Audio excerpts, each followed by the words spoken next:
तो राम जी को तुरंत इशारा किया, बोले देखो बेटा वो बड़ी तेजी से चली आ रही है, बिल्कुल देर मत करो, मारो। तो कहते हैं राम जी ने एक ही बाण प्राण हर ली। दीन जानत ही निज पद दीना। भगवान ने जाना कि ये तो बेचारी दुखियारी है, दुखी है। दुखी कब तक रहता है कोई? दुखी तब तक रहता है जब तक वो आवागमन से छुटकारा नहीं पाता, तब तक। जब तक हम तो मुक्त नहीं हुए हैं तब तक दुखी हैं, और जिस दिन मुक्त हो जाएंगे तो आनंद के रूप हो जाएंगे, फिर थोड़ी हमको दुख मिलेगा। तो भगवान ने जाना कि ये दुखी है, इसलिए उसको अपने चरणों में भगवान ने स्थान दे दिया। कितने दयालु हैं भगवान। ऐसी दुष्ट राक्षसी जो हड्डियों का ढेर बनाती चली जा रही है, साधु ब्राह्मणों को भोजन बना लेती है, ऐसी दुष्टा, ऐसी राक्षसी को भी भगवान ने अपने चरणों में स्थान दे दिया। बताओ अब हमें तुम्हें क्यों ना भगवान स्थान देंगे? बोलो जय श्री राम, जोर से बोलो जय श्री राम। जब ऐसी दुष्टा को जगह मिल गई तो हम लोग तो इतने थोड़ी हैं, हमें जरूर भगवान अपने चरणों में जगह देंगे। तुलसीदास जी तो कहते हैं कि ऐसे भगवान को छोड़कर पता नहीं लोग कौन कौन से देवी देवता भगवान की शरण लेते रहते हैं। कितने दयालु हैं राम जी। और राम जी लक्ष्मण जी पहुंचते हैं आश्रम में, रात में विश्राम करते हैं। प्रातः काल होते ही यज्ञ प्रारंभ हो जाता है, और जैसी स्वाहा की आवाज होती है, धुआं उठता है, तो निशाचर दौड़ते हैं, मारीच सुबाहु आदि। जब तक राम जी ने सुबाहु का उद्धार किया, मारीच को बिना फन के बाण से 100 योजन समुद्र के उस पार फेंक दिया।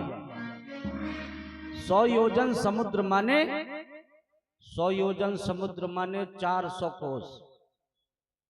400 कोस माने 1200 किलोमीटर दूर फेंक दिया। 1200 किलोमीटर, इतने दूर जाके गिरा मारीच, तो उसने राक्षस पना तो छोड़ दिया, भजन करने लगा। और मारीच के साथ जो सुबाहु था उसका उद्धार किया। तब तक लक्ष्मण जी ने तब तक सारी सेना का उद्धार कर दिया जो साथ में आई थी। बोलो राजा रामचंद्र भगवान की जय हो, यज्ञ नारायण भगवान की जय हो। तो यज्ञ इस तरह संपन्न हो गया। अब एक यज्ञ तो हो गया, लेकिन एक यज्ञ भी और चल रहा है, धनुष यज्ञ। सुनि रघुकुल नाथा, हरसी चले मुनिवर के साथा। विश्वामित्र जी कहते हैं चलो अब चल करके वो यज्ञ भी देखा जाए, उसको भी संपन्न करवाना है। 88,000 संत मंडली और जनकपुर की तरफ आगे बढ़ते हैं, तो बीच में एक ऐसा आश्रम मिलता है, बहुत विशाल आश्रम। पेड़ तो बहुत लगे हैं लेकिन सब सूख गए, पत्ते नहीं हैं, एक भी पंछी नहीं है। सरोवर इतना बड़ा है लेकिन पानी नहीं है, बड़ा आश्चर्य। राम जी तो पूछने लगते हैं कि ऐसा भी कोई आश्रम होता है, बड़ा निर्जन। अच्छा, आश्रम के बीचों बीच एक पत्थर की शिला बनी है, तो वो ऐसे लग रही जैसे कोई साक्षात स्त्री बैठी। राम जी कहते हैं महाराज इनके बारे में बताइए, कौन है ये? सो पुराना वृतांत सुनाते हैं। कहते हैं ये गौतम ऋषि की पत्नी है, इनका नाम है अहिल्या। बहुत पतिव्रता, अपने पति की अनुगामिनी। एक दिन देवराज इंद्र की सभा में ये वार्तालाप हो रही थी कि भाई संसार में सबसे ज्यादा पतिव्रता स्त्री कौन है? अपने पति की सेवा करने वाली। सूर्य भगवान से पूछा तो वो तो कहने लगे कि धूप ज्यादा निकलती है तो ऐसे लोग कहां जल्दी बाहर दिखने को मिलते। रूपवान स्त्रियां, चरित्रवान स्त्रियां कहां ज्यादा धूप में देखने को मिलती हैं। चंद्रदेव से पूछा कि तुमने देखा? बोले हाँ हमने तो देखा है। गौतम ऋषि की पत्नी है, उनका नाम अहिल्या है। तो रात में परीक्षा लेने के लिए देवराज इंद्र और चंद्रमा दोनों वहां पहुंच जाते हैं। चंद्रमा ने मुर्गा बन करके हांक लगा दी, आवाज लगा दी। जब गौतम ऋषि गंगा मैया में स्नान बनाने गए तो गंगा मैया नाराज हो जाती हैं, कहती हैं आधी रात के समय हमको कौन जगा रहा? गौतम ऋषि ने कहा माता जी हम तो रोज ही आते हैं, अब आप कह रही रात है, अभी मुर्गा ने आवाज लगा दी, अब तो सुबह हो गई है। तो गंगा मैया ने कहा सुबह नहीं हुई, तुम्हारे साथ छल हो रहा है, घर जाओ। वो शीघ्रता में अपने घर आए तो अपने पुत्र को सोता हुआ पाया। बेटी अंजना से पूछा, अपनी पत्नी अहिल्या से पूछा कि मेरे आने के बाद कोई आया था क्या? वो कुछ न बोली, चुपचाप खड़ी है। पुत्र से पूछा तो वो कहने लगे कि मैं तो सो रहा था। पुत्री से पूछा तो उसने कहा पिताजी आपके जाने के बाद आप ही का वेश बना के कोई आया था, यदि आप नहीं आए तो मुझको मालूम नहीं कि वो कौन था। अब अपने हाथ में जल लिया और जैसे ही अभिमंत्रित करके उसको श्राप देने लगे तो वो चरणों में आके लौट गया। वो कहने लगा महाराज मुझको क्षमा कर दीजिए। तो गौतम ऋषि ने देखा कि वो तो देवराज इंद्र है। अरे दुष्ट, देवराज इंद्र का पद त्याग करके तू यहां इतना पतित तो हो गया, तू तेरा तो पतन हो जाएगा। इतना सब वैभव सुख संपत्ति स्वर्ग लोक का छोड़ करके एक भग के लिए यहां आ गया। मैं तुझको श्राप देता हूं, तेरे शरीर में 1000 भग हो जाए। अब उसके तो सारे शरीर में छिद्र ही छिद्र हो गए, वो तो भाग खड़ा हुआ। अपनी पत्नी को श्राप दे दिया कि बार बार पूछने पे भी कुछ नहीं बोल रही हो, चुपचाप खड़ी हो जैसे कोई पत्थर हो, इसलिए पत्थर की हो जाए। अपने बेटा से कह दिया कि ऋषि का पुत्र हो करके सुबह जल्दी जागता नहीं है, इसलिए तेरी पूजा कोई करेगा नहीं, तुझको कोई प्रणाम करेगा नहीं। पंडित ब्राह्मण साधु जैसे तुझ में लक्षण नहीं है। अब वो पत्थर की बन रही थी अहिल्या, तो उसको लगा कि मेरी बेटी अंजना यदि न बताती तो शायद मैं बच जाती। तो उसने भी श्राप दे दिया अपनी बेटी को। बोले तुझको मालूम नहीं है, जब चरित्र में आंच आती है तो जग हंसाई से कितना कष्ट होता है। एक समय ऐसा आएगा तुझको भी कुंवारेपन में बालक हो जाएगा। तो कहते हैं गौतम ऋषि ने अपनी सारी तपस्या का फल दे दिया अपनी पुत्री को। और हनुमान जी की माता अंजना आज तक उनको कोई भला बुरा कहता है क्या? कोई नहीं कहता। क्यों? क्योंकि ऋषि गौतम ने अपनी सारी तपस्या लगा दी।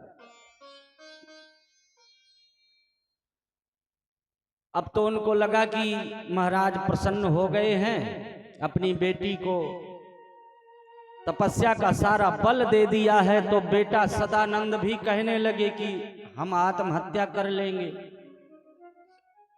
पंडित का बालक हो करके अब कोई पूजे ना, कोई पाए लागी न करे, कोई प्रणाम न करे, धिक्कार फिर ऐसे पंडित होने से। तो कहते हैं गौतम ऋषि ने कहा कि एक दिन ऐसा आएगा जब भगवान तुम्हारे चरणों में प्रणाम करेंगे। तब से सदानंद जी जनक जी के पुरोहित बनकर के रहने लगे। ये वही पत्थर की शिला है अहिल्या। हे राम जी, यदि तुम अपने चरणों की धूल इसके सर पे लगा दो तो ये पवित्र हो जाए, ये भी अपने पति धाम को चली जाए। राम जी ने ऐसा ही किया, अपने चरणों की धूल उसको जैसे ही छुआई, लो वो तो पावन हो गई, वो पवित्र हो गई, वो तो स्त्री के स्वरूप में खड़ी हो गई। अब अनेकों प्रकार से वंदना करने लगी, कहती मैं तो अपावन स्त्री हूं, प्रभु आपने अपने चरण की रज लगा करके मुझको पवित्र कर दिया, आपकी जय हो। अब बार बार वंदना करते हुए अपने पति लोक को चली जाती हैं। बोलो राजा रामचंद्र भगवान की जय हो। अब राम जी, लक्ष्मण जी, विश्वामित्र जी और उनके साथ 88,000 संत मंडली फिर आगे को बढ़ती है, तो बीच में गंगा मैया मिल जाती हैं। राम जी गंगा मैया के अवतरण की कथा पूछते हैं, तो विश्वामित्र जी कहते हैं ये आपके ही पूर्वजों की देन है। एक बार राजा सगर ने अश्वमेध यज्ञ कराया। तो अश्वमेध यज्ञ में क्या होता है, घोड़े को छोड़ा जाता है, अब वो 10 दिशाओं में जाता है, और उसको यदि कोई पकड़ लेता है तो फिर उससे युद्ध करना पड़ता है, या तो वो स्वीकार ले राजा की सत्ता, समय समय पर कर देता रहे, लगान भरता रहे, मित्र मान ले, तो फिर उस दिशा का सारा वर्चस्व महाराज चक्रवर्ती सम्राट सगर के आधिपत्य में माना जाएगा। इसलिए अपने 60,000 पुत्रों को कह देते हैं कि जाओ तुम लोग सब घोड़े के साथ में रहना। तो देवराज इंद्र ने उस घोड़े को चुरा करके अब पाताल में जाकर, जहां कपिल देव भगवान तपस्या कर रहे होते, वहां उनके आश्रम में उस घोड़े को देवराज इंद्र बांध देता है। अब बेचारे 60,000 पुत्र चारों दिशाओं में, 10 दिशाओं में खोज रहे हैं, ढूंढ रहे हैं, वो नहीं मिल रहा है घोड़ा। तो महाराज सगर ने कहा कि धरती खोद डालो, धरती थोड़ी खा जाएगी। तो पहले कहते थे समुद्र, और जब राजा सगर के 60,000 पुत्रों ने इसको और खोद दिया तो ये समुद्र और विशाल हो गया, तब से इसका नाम पड़ गया सागर। अब खोद के जब भीतर गए तो आश्रम में घोड़ा मिल गया। बोलो जोर से जय श्री राम। जब घोड़ा मिल गया तो राजा सगर के पुत्र चोर समझने लगे कपिल देव भगवान को, भला बुरा कहने लगे, ऋषियों जैसा वेश बनाए कपटी साधु हमारा घोड़ा चुरा के यहां पे बैठा। और जब बुरा बुरा दुर्व्यवहार और दुर्वचनों का प्रयोग करने लगे तो कहते हैं कपिल देव महाराज ने अपने नेत्र खोल दिए और जैसे ही उन्होंने अपनी समाधि डिगाई तो वो सारे के सारे 60,000 वहीं जल करके भस्म हो गए। अब किसी ने सूचना दी कि वो 60,000 पुत्र तो आपके जल के भस्म हो गए, तो महाराज सगर तो बहुत दुखी हुए, लेकिन उनकी दूसरी पत्नी के एक बालक था, उसका नाम था अंशुमान। उसने बड़ी तपस्या करी कि गंगा मैया प्रसन्न हो जाएं और आ जाएं तो हमारे पुरखा तर जाएं। उनका शरीर पूरा हो गया। फिर अंशुमान के पुत्र हुए राजा दिलीप, उन्होंने भी पूरे जीवन भर तपस्या करी, पर गंगा मैया प्रसन्न नहीं।